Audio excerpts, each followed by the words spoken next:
Anthony Collins, 1676-1729, fue una de las figuras más destacadas del libre pensamiento en la Inglaterra de finales del siglo XVII y comienzos del XVIII.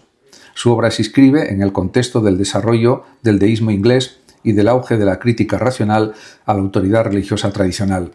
Collins defendió una concepción de la filosofía basada en la razón autónoma, la crítica textual de las escrituras y la libertad de conciencia. Uno de los ejes centrales de su pensamiento es la defensa del uso exclusivo de la razón en materia de creencias. Collins sostenía que ninguna afirmación, especialmente en el ámbito religioso, debía aceptarse sin someterse a examen racional. En este sentido, rechazaba la autoridad de la tradición, la Iglesia o la revelación si éstas entraban en conflicto con el juicio racional del individuo. Esta postura lo convierte en uno de los representantes más claros del deísmo ilustrado temprano.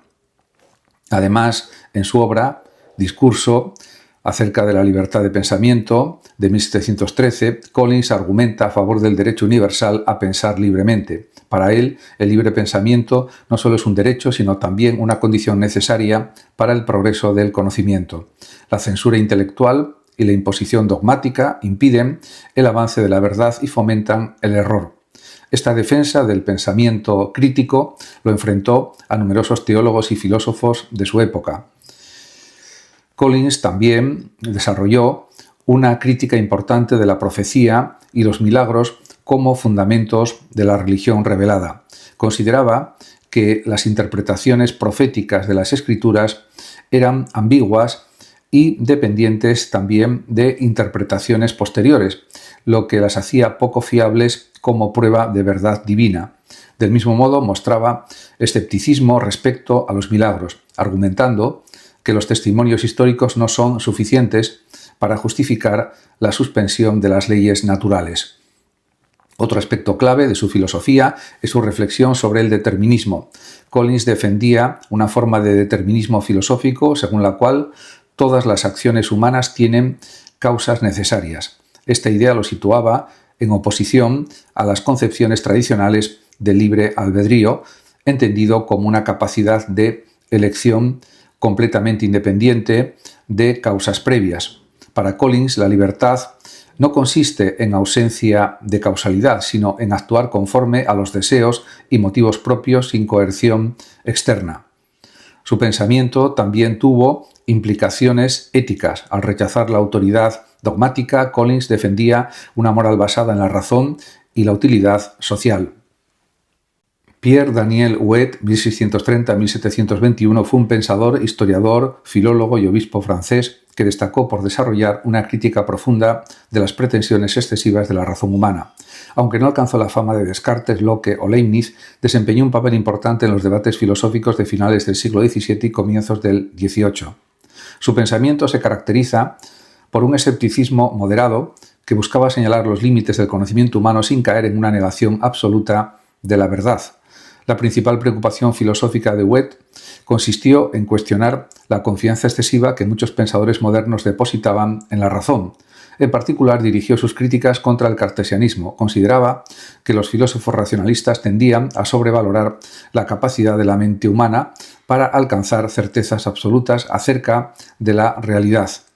Huet observaba que la historia de la filosofía estaba llena de desacuerdos entre autores brillantes. Si la razón fuera tan poderosa y fiable como afirmaban algunos racionalistas, debería conducir a conclusiones ampliamente compartidas. Sin embargo, lo que se encuentra es una sucesión de sistemas incompatibles entre sí. Este hecho le pareció una prueba de la fragilidad de las capacidades intelectuales humanas.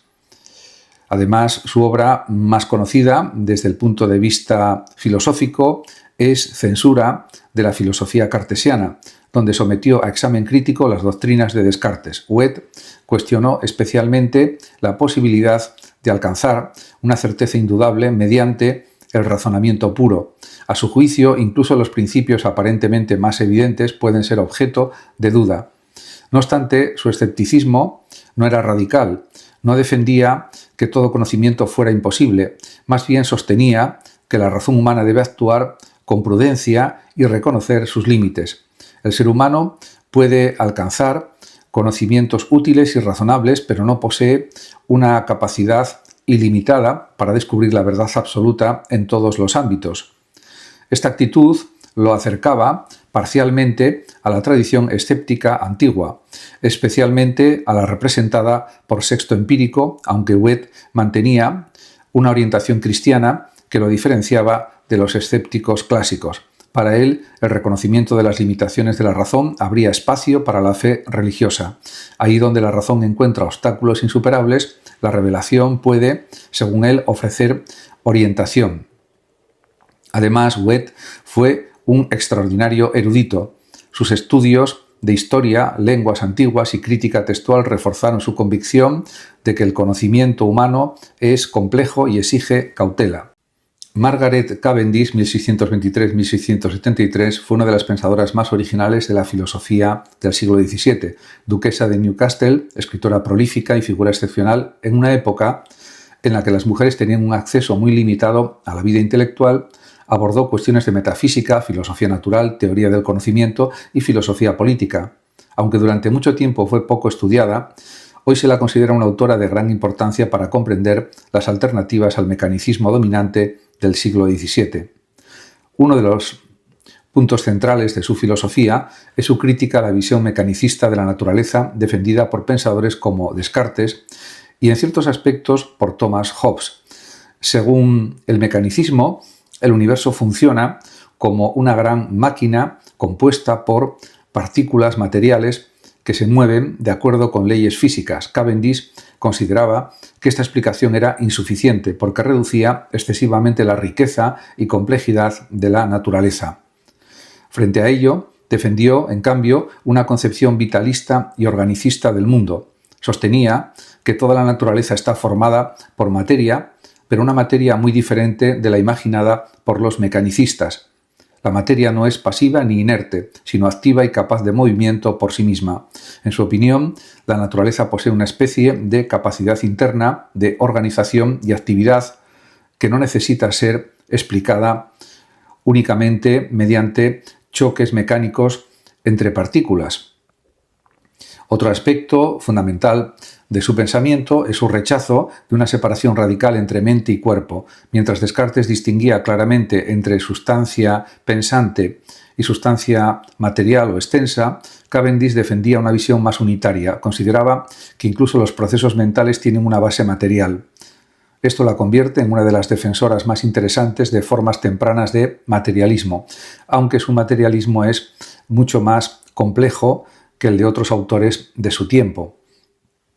En Teoría del Conocimiento también mostró una actitud crítica. Desconfiaba de la idea de que los instrumentos científicos, como los microscopios y los telescopios, proporcionaran una imagen completamente fiable de la realidad. No negaba su utilidad, pero advertía que podían generar interpretaciones erróneas y que el conocimiento humano siempre tiene limitaciones. Además de filósofa, Cavendish reflexionó sobre la posición social de las mujeres. Aunque no formuló una teoría feminista en el sentido moderno, denunció las restricciones educativas y culturales que sufrían las mujeres de su época. Su propia trayectoria intelectual constituyó un desafío a esas limitaciones. El discurso de León XIV ante el Congreso de los Diputados en Madrid destacó ante todo por su intento de situar la dignidad humana como fundamento de la vida política.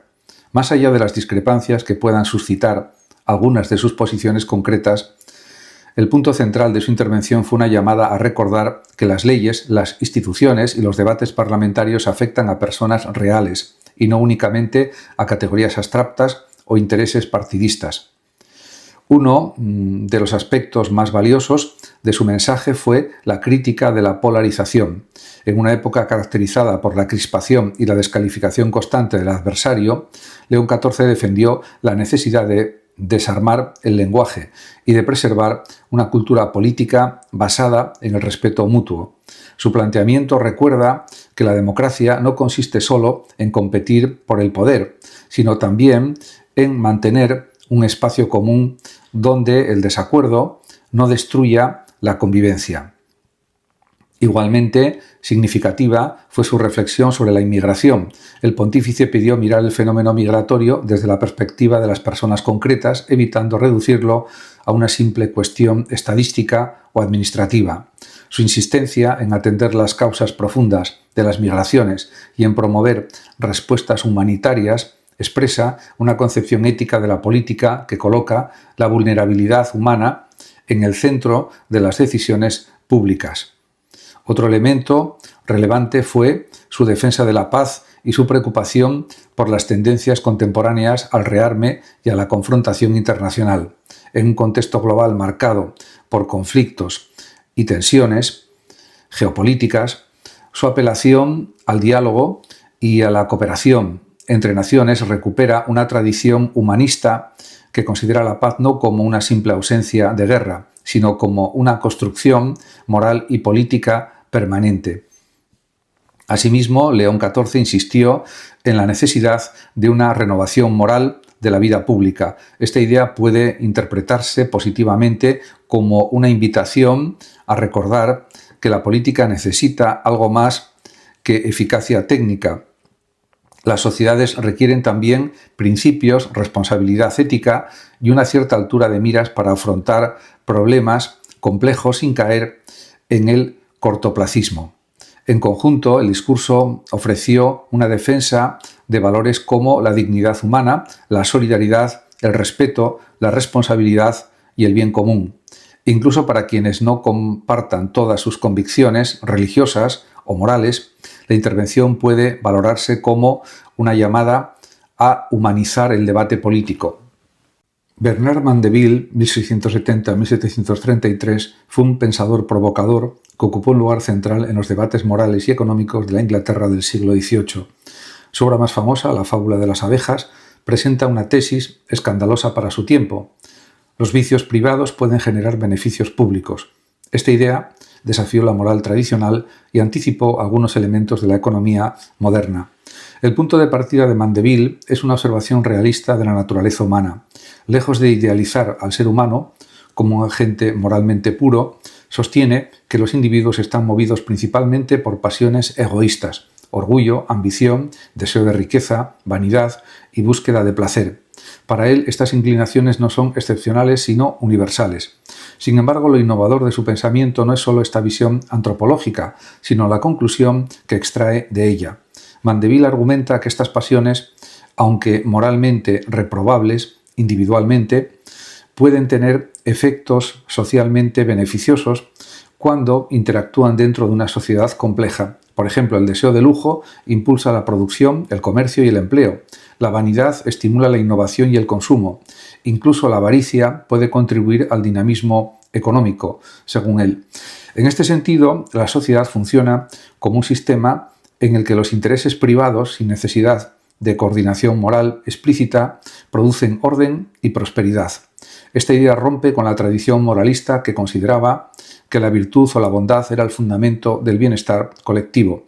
Para Mandeville, una sociedad compuesta únicamente por individuos estrictamente virtuosos sería, paradójicamente, pobre y poco dinámica. Desde su perspectiva, su tesis no es una simple apología del vicio, más bien es una crítica irónica a la hipocresía moral de su época. Mandeville muestra cómo muchas conductas consideradas virtuosas pueden esconder, en realidad, motivaciones egoístas, mientras que ciertas acciones aparentemente viciosas generan efectos positivos inesperados. Otro aspecto importante de su filosofía es su influencia en el pensamiento económico posterior. Aunque no formuló una teoría económica sistemática, sus ideas anticipan nociones que más tarde serán desarrolladas por economistas como Adam Smith, especialmente la idea de que la búsqueda del interés propio puede contribuir, bajo ciertas condiciones, al bienestar general. Sin embargo, a diferencia de Smith, Mandeville no cree en una mano invisible, armonizadora, ni en una tendencia natural al equilibrio moral del sistema. Su visión es más cruda y paradójica. El orden social emerge de pasiones desordenadas.